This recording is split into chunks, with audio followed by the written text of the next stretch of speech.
एक दिन सवेरे सवेरे एक ब्राह्मण सुनसान रास्ते से जा रहा था।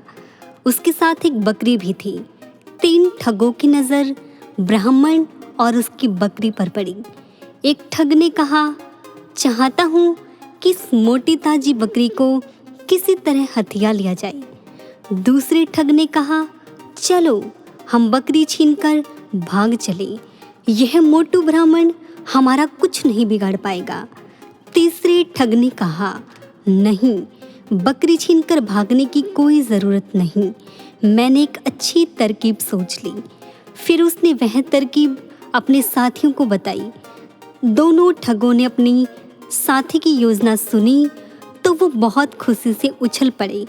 उन्होंने उसी तरकीब से ब्राह्मण की बकरी लेने का निश्चय कर लिया। योजना के अनुसार एक ठग ने ब्राह्मण से जाकर कहा, पंडित जी प्रणाम, आपका यह कुत्ता तो बहुत अच्छा है, क्या यह शिकारी कुत्ता है? ब्राह्मण को यह सुनकर बहुत गुस्सा आया। उसने कहा, अरे बेवकूफ़, चल दूर हट, कितनी शर्म की बात है कि तू बकरी को कुत्ता कहता है।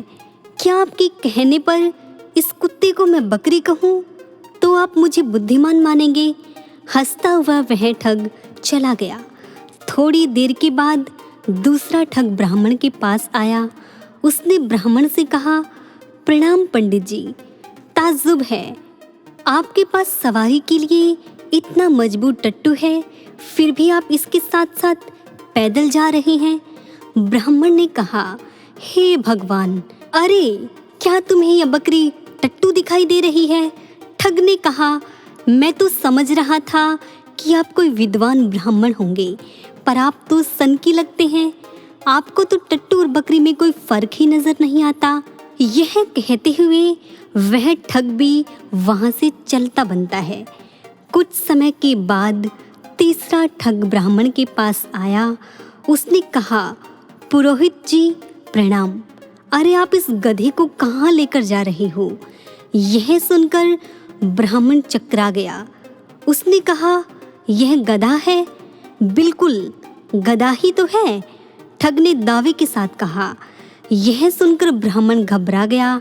उसे लगा कि उसकी बकरी वास्तव में कोई पिशाचनी है। वह समय समय पर अपना रूप बदलती रहती है, इसलिए ब्राह्मण बकरी को वहीं छोड़कर भाग खड़ा हुआ। यह देखकर तीनों ठग बहुत खुश हुए। वे खुशी खुशी बकरी को लेकर चलते बने।